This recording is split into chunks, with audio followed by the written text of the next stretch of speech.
Saya Cik Naim. Hari ini kami datang sini untuk membuat sikit pasal latar belakang kedai perniagaan ini.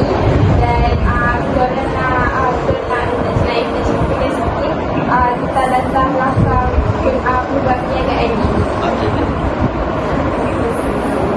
Oh, latar belakang? Kami merupakan pengeluaran produk makanan dari segi ada, proses ada, dan restoran pun ada.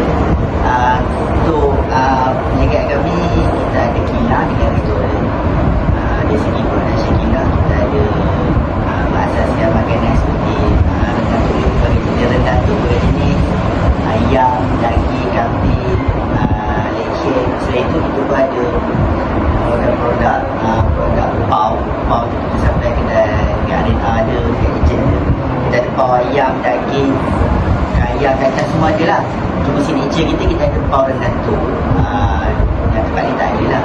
Selain itu kita ada mengeluarkan produk-produk seperti biskut, agak-agak kering, keripik. Selain itu kita pun ada produk seperti ketupat balas. Ketupat balas ada dua jenis, yang frozen dengan yang siap dimasak.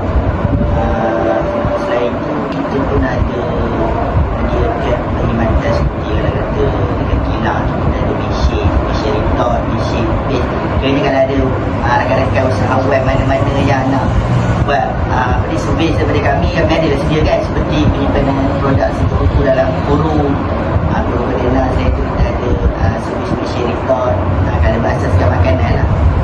Selain itu kita pun ada restoran lah. Kalau kata restoran, kita ada restoran kat sini. Lepas tu kita ada cawangan lain tu kita hanya ada kios dekat dalam KTC tu kan. Johor Bahru pun ada, dia ada kios yang menjual rendang tu dengan KPKP semua tu lah.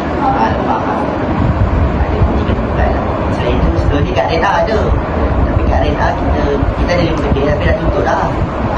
Ada kat RNA Tampak, Bukit Merah, banyak lagi lah saya fokus. Cuma sekarang ni dah fokus mana yang kami punya pasaran tu. Cabaran terbesar Cik Naim soal sebuah perniagaan ini? Cabaran kami iaitu kalau nak katakan persaingan produk macam kami ni jarang lah. Kalau kata rendah tu ni, kalau dalam Malaysia ni boleh kira lah berapa orang yang buat produk pasaran rendah tu. Cuma cabaran kami nak bagi orang ramai jadikan makanan seperti kami ni sebagai jualan hari-hari. Kalau kita tahu rendah tu ni selalunya kita makan pada waktu musim perayaan saja. Tapi kita nak buat proses supaya hari-hari pun orang boleh makan. Cuma kami ni bukan katakan keluarkan produk rendah itu saja, adalah produk-produk lain. Cuma dari segi ekonomi sekarang ni cabarannya segi bahan mentah, harga naik.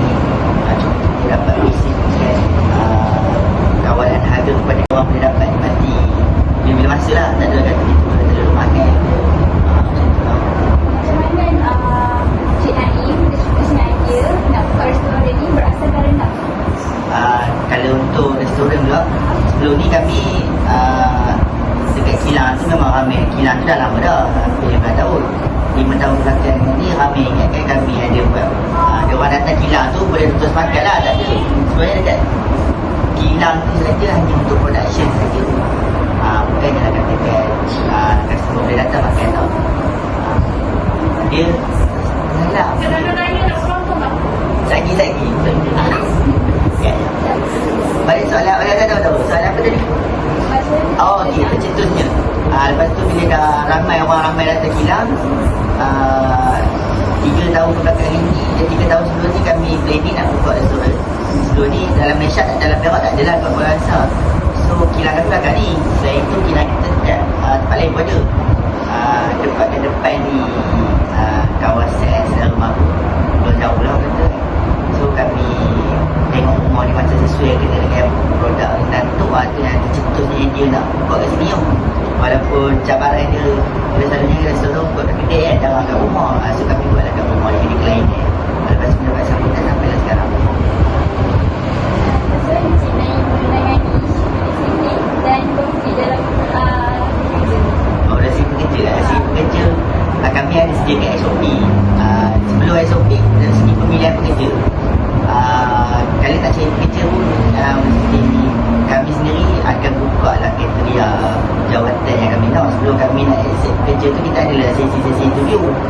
So dari segi interview tu tak adalah kita main ambil, kita tengoklah syarat-syarat jawatan yang dia nak, dan kita pun senaraikan jawatan yang dia kena lakukan tugasan tu akan dia boleh terima dan akan jalan lah. Tapi dalam masa tempoh 3 bulan tu adalah training. Kalau kata 3 bulan tu tak ada masalah, dia boleh ikut SOP yang kami dah sediakan.